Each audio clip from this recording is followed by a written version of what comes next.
ಗೃಹಲಕ್ಷ್ಮಿ ಫಲಾನುಭವಿಗಳಿಗೆ ಈಗ ಮತ್ತೊಂದು ಹೊಸ ಅಪ್ಡೇಟ್ ಬಂದಿದೆ. ನೀವು ಗೃಹಲಕ್ಷ್ಮಿ ಯೋಜನೆಯಡಿ ಪ್ರತಿ ತಿಂಗಳು 2,000 ರೂಪಾಯಿ ಹಣವನ್ನು ಪಡಿತಾ ಇದ್ದೀರಾ? ಹಾಗಿದ್ರೆ ಈ ಒಂದು ವಿಡಿಯೋನ ಕೊನೆ ತನಕ ಮಿಸ್ ಮಾಡದೆ ನೋಡಿ. ಯಾಕಂದರೆ ಗೃಹ ಜ್ಯೋತಿ ಥರನೇ ಗೃಹಲಕ್ಷ್ಮಿಯಲ್ಲೂ ಕೂಡ ಗೃಹಲಕ್ಷ್ಮಿಯ ಫಲಾನುಭವಿಗಳ ಅರ್ಹತೆಯನ್ನ ಸರ್ಕಾರ ಮತ್ತೊಮ್ಮೆ ಪರಿಶೀಲಿಸಲು ಸಿದ್ಧತೆ ನಡೆಸುತ್ತಿದೆ. ಹಾಗಿದ್ರೆ ಈ ಒಂದು ಪರಿಶೀಲನೆ ಹೇಗಪ್ಪ ನಡಿಬಹುದು? ಅಧಿಕಾರಿಗಳು ಮನೆ ಮನೆಗೆ ಬರ್ತಾರಾ ಅಥವಾ ಸೇವಾ ಸಿಂಧು ಪೋರ್ಟಲ್ಗೆ ಏನಾದರೂ ಹೋಗಬೇಕಾಗತ್ತಾ? ಬಯೋಮೆಟ್ರಿಕ್ ಅಥವಾ ಫೇಸ್ ಅಥೆಂಟಿಕೇಶನ್ ಏನಾದರೂ ಕೊಡಬೇಕಾ? ಯಾವ ಯಾವ ದಾಖಲೆಗಳನ್ನು ನಾವು ರೆಡಿ ಇಟ್ಕೊಳ್ಬೇಕಾಗತ್ತೆ? ನಮ್ಮ ಮನೆಗೆ ಅಧಿಕಾರಿಗಳು ಬಂದರೆ ನಮ್ಮ ಹತ್ರ ಏನೇನು ಪ್ರಶ್ನೆಗಳನ್ನು ಕೇಳ್ತಾರೆ? ಹಾಗೆ ಇವೆಲ್ಲ ಪರಿಶೀಲನೆ ನಂತರ ಗೃಹಲಕ್ಷ್ಮಿ ಯೋಜನೆ ಪಟ್ಟಿಯಲ್ಲಿ ಯಾವೆಲ್ಲ ಬದಲಾವಣೆಗಳಾಗ್ಬೋದು? ಈ ಎಲ್ಲ ಪ್ರಶ್ನೆಗೆ ಇವತ್ತಿನ ಈ ಒಂದು ವಿಡಿಯೋದಲ್ಲಿ ಕಂಪ್ಲೀಟ್ ಆದ ಮಾಹಿತಿನ ತಿಳಿಸ್ಕೊಡ್ತೀನಿ. ಇದು ಸರ್ಕಾರದಿಂದ ಬಂದಿರುವಂಥ ಒಂದು ಮೇಜರ್ ಅಪ್ಡೇಟ್ ಆಗಿರುತ್ತದೆ. ಹಾಗೆ ಈ ಒಂದು ವಿಡಿಯೋನ ಕೊನೆ ತನಕ ನೋಡಿ. ಹಾಯ್ ಹೆಲೋ ನಮಸ್ಕಾರ, ಜನಸಹಾಯ ಕನ್ನಡಕ್ಕೆ ಸ್ವಾಗತ. ನಾನು ನಿಮ್ಮ ಚೇತನಾ ಮಂಜುನಾಥ್. ಹಾಗೆ ನೀವಿನ್ನು ಯಾರು ಹೊಸಬರು ನನ್ನ ಚಾನಲ್ನ ಸಬ್ಸ್ಕ್ರೈಬ್ ಮಾಡದೆ ಈ ಒಂದು ವಿಡಿಯೋನ ನೋಡ್ತಾ ಇದ್ದೀರೋ ದಯವಿಟ್ಟು ಸಬ್ಸ್ಕ್ರೈಬ್ ಮಾಡಿ ನನಗೆ ಸಪೋರ್ಟ್ ಮಾಡಿ. ಹಾಗೆ ಪಕ್ಕದಲ್ಲಿರೋ ಬೆಲ್ ಐಕನ್ನ ಕ್ಲಿಕ್ ಮಾಡಿ. ನೀವು ಸಬ್ಸ್ಕ್ರೈಬ್ ಮಾಡಿ ಸಪೋರ್ಟ್ ಮಾಡೋದ್ರಿಂದ ಇದೇ ರೀತಿಯಾದ ಒಳ್ಳೊಳ್ಳೆ ಇನ್ಫಾರ್ಮೇಟಿವ್ ವಿಡಿಯೋನ ಇನ್ನೂ ಹೆಚ್ಚು ನನಗೆ ಹಾಕಲಿಕ್ಕೆ ಪ್ರೋತ್ಸಾಹ ಸಿಗುತ್ತೆ. ಹಾಗಾಗಿ ಸಬ್ಸ್ಕ್ರೈಬ್ ಮಾಡಿ ನನಗೆ ಸಪೋರ್ಟ್ ಮಾಡಿ ಅಂತ ಹೇಳ್ತಾ ಈ ಒಂದು ವಿಡಿಯೋನ ಶುರು ಮಾಡೋಣ. ಹಾಗಿದ್ರೆ ಬನ್ನಿ, ಈ ಒಂದು ಗೃಹಲಕ್ಷ್ಮಿಗೆ ಯಾವ್ಯಾವ ದಾಖಲೆಯನ್ನು ಕೊಡಬೇಕು, ಹಾಗೆ ಈ ಒಂದು ದಾಖಲೆನ ನಾವು ಎಲ್ಲಿ ಹೋಗಿ ಕೊಡಬೇಕು, ಮನೆಗೆ ಅಧಿಕಾರಿಗಳು ಬರ್ತಾರಾ ಅಂತ ನೀವು ಕೇಳೋದಾದರೆ ಇಲ್ಲ, ಯಾವುದೇ ರೀತಿಯಾದ ಅಧಿಕಾರಿಗಳು ಮನೆಗೆ ಬರೋದಿಲ್ಲ. ಈಗ ನನಗೆ ಸಿಕ್ಕಿರುವಂತಹ ಮಾಹಿತಿಯ ಪ್ರಕಾರ ಎಲ್ಲ ದಾಖಲಾತಿಗಳನ್ನು ನೀವೇ ಕೊಡಬೇಕಾಗತ್ತೆ. ಅದು ಎಲ್ಲಿಗೆ ಅಂತ ಈ ಒಂದು ವಿಡಿಯೋದಲ್ಲಿ ನಾನು ನಿಮಗೆ ಹೇಳ್ತಾ ಹೋಗ್ತೀನಿ. ಹಾಗೆ ನೀವಿನ್ನು ಯಾರ್ಯಾರು ಈ ಒಂದು ಗೃಹಲಕ್ಷ್ಮಿ ಯೋಜನೆಯಲ್ಲಿ ಪ್ರತಿ ತಿಂಗಳು 2,000 ರೂಪಾಯಿಯನ್ನು ಪಡ್ಕೊಳ್ತಾ ಇದ್ದೀರೋ ಕಡ್ಡಾಯವಾಗಿ ಈ ಒಂದು ಕೆಲಸನ ನೀವು ಮಾಡಲೇಬೇಕು.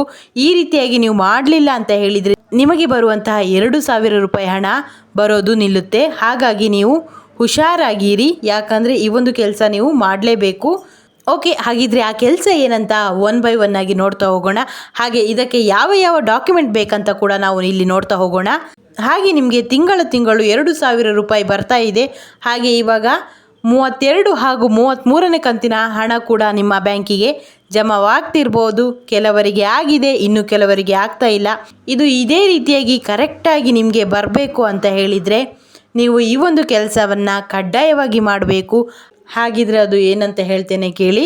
ನೀವು ಮೊದಲಿಗೆ ಗೃಹಲಕ್ಷ್ಮಿ ಯೋಜನೆಗೆ ಅರ್ಜಿ ಹಾಕಿದ್ರಲ್ಲ, ಸೇವಾ ಸಿಂಧು ಪೋರ್ಟಲ್ ಆಗಿರ್ಬೋದು, ಗ್ರಾಮ 1 ಹಾಗೆ ಬೆಂಗಳೂರು 1, ಕರ್ನಾಟಕ 1 ಎಲ್ಲಾದರೂ ಕೂಡ ನೀವು ಹಾಕಿರ್ಬೋದು. ಈ ರೀತಿಯಾಗಿ ಅರ್ಜಿನ ಹಾಕಿದಾಗ ನಿಮಗೆ ಒಂದು ರಿಸಿಪ್ಟನ್ನು ಕೊಟ್ಟಿರ್ತಾರೆ. ಆ ರಿಸಿಪ್ಟಲ್ಲಿ ನಿಮ್ಮ ಹೆಸರು, ನಿಮ್ಮ ವಿಳಾಸ ಹಾಗೆ ನಿಮ್ಮ ಈ ಒಂದು ಅರ್ಜಿಯ ಸಂಖ್ಯೆ ಕೂಡ ಇರುತ್ತೆ. ಮೊದಲು ಅರ್ಜಿ ಹಾಕಿದಾಗ ಒಂದು A4 ಶೀಟ್ನಲ್ಲಿ ಜೆರಾಕ್ಸನ್ನು ತೆಗೆದು ಕೊಟ್ಟಿರ್ತಾರೆ.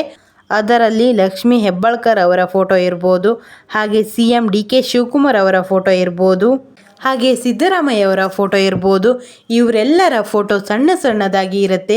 ಈ ರೀತಿಯಾದ ಒಂದು ಲೀಸ್ಟನ್ನು ನಿಮಗೆ ಕೊಟ್ಟಿರ್ತಾರೆ. ಅದರ ಒಂದು ಜೆರಾಕ್ಸ್ ನೀವು ಇದನ್ನು ಕಡ್ಡಾಯವಾಗಿ ತೆಗೆದುಕೊಂಡು ಹೋಗಬೇಕು. ಹಾಗೆ ನಿಮ್ಮ ರೇಷನ್ ಕಾರ್ಡು ಕೂಡ ಬೇಕಾಗತ್ತೆ. ಅದು BPL ಕಾರ್ಡ್ ಆಗಿರ್ಬೋದು ಅಥವಾ ಅಂತ್ಯೋದಯ ಕಾರ್ಡ್ ಆಗಿರ್ಬೋದು. ಅದರ ಒಂದು ಜೆರಾಕ್ಸ್, ಹಾಗೆ ಈವರೆಗೂ ನಿಮಗೆ ಯಾವ ಬ್ಯಾಂಕ್ ಅಕೌಂಟಿಗೆ ಈ ಒಂದು ಗೃಹಲಕ್ಷ್ಮಿ ಹಣ ಬರುತ್ತೋ ಆ ಒಂದು ಬ್ಯಾಂಕ್ ಅಕೌಂಟ್ ಪಾಸ್ಬುಕ್ನ ಜೆರಾಕ್ಸ್ ಬೇಕಾಗತ್ತೆ. ಹಾಗೆ ಆಧಾರ್ ಕಾರ್ಡ್ ಜೆರಾಕ್ಸ್ ಒಂದು, ಹಾಗೆ ನಿಮ್ಮ ಒಂದು ಭಾವಚಿತ್ರ ಅಥವಾ ಫೋಟೋ, ಇವಿಷ್ಟನ್ನು ನೀವು ರೆಡಿ ಮಾಡಿ ಇಟ್ಕೋಬೇಕಾಗತ್ತೆ. ಹಾಗೆ ನೀವು ಇದನ್ನು ರೆಡಿ ಮಾಡಿ ಇಟ್ಕೊಂಡ್ರೆ ಸಾಕಾಗತ್ತಾ? ಇಲ್ಲ, ಇದನ್ನು ನೀವು ನಿಮ್ಮ ಹತ್ತಿರದ ಅಂಗನವಾಡಿ ಕೇಂದ್ರದಲ್ಲಿ ಕೊಡಬೇಕಾಗತ್ತೆ. ಅಲ್ಲಿರುವ ಅಂಗನವಾಡಿ ಟೀಚರ್ಸಿಗೆ ನೀವು ಇದನ್ನು ಕೊಡಬೇಕಾಗತ್ತೆ. ಈ ರೀತಿಯಾಗಿ ಇವೆಲ್ಲವನ್ನು ನೀವು ಕೊಡಬೇಕು. ಹಾಗೆ ಇದಕ್ಕೆ ಕೊನೆಯ ದಿನಾಂಕ ಯಾವುದು ಅಂತ ನೀವು ಕೇಳ್ಬೋದು. ಹಾಗೆ ಇದಕ್ಕೆ ಕೊನೆಯ ದಿನಾಂಕವನ್ನು ಇನ್ನೂ ನಿಗದಿಪಡಿಸಿಲ್ಲ. ನೀವು ಆದಷ್ಟು ಬೇಗ ನಾನು ಹೇಳಿರುವಂತಹ ಎಲ್ಲ ದಾಖಲಾತಿಗಳನ್ನು ತಗೊಂಡು ಹೋಗಿ ನಿಮ್ಮ ಹತ್ತಿರದ ಅಂಗನವಾಡಿಯ ಟೀಚರ್ಸ್ ಹತ್ರ ಕೊಡಿ. ಅವರು ಅದನ್ನು ಪರಿಶೀಲನೆ ಮಾಡಿ ಮುಂದಿನ ಕ್ರಮಗಳನ್ನು ಕೈಗೊಳ್ತಾರೆ. ಈ ರೀತಿಯಾಗಿ ನೀವು ಎಲ್ಲವನ್ನ ಕೊಡೋದ್ರಿಂದ ನಿಮಗೆ ಬರುವಂಥ ಗೃಹಲಕ್ಷ್ಮಿ ಹಣ ಹಾಗೆ ಬರುತ್ತೆ, ಇಲ್ಲ ಅಂದರೆ ಅದು ಸ್ಟಾಪ್ ಆಗುತ್ತೆ. ಇವಾಗಲೇ ಎಚ್ಚೆತ್ಕೊಂಡು ನಾನು ಹೇಳಿರುವಂತಹ ಎಲ್ಲ ದಾಖಲಾತಿಗಳನ್ನು ತಗೊಂಡು ಹೋಗಿ ನಿಮ್ಮ ಅಂಗನವಾಡಿ ಕೇಂದ್ರಕ್ಕೆ ಕೊಡಿ.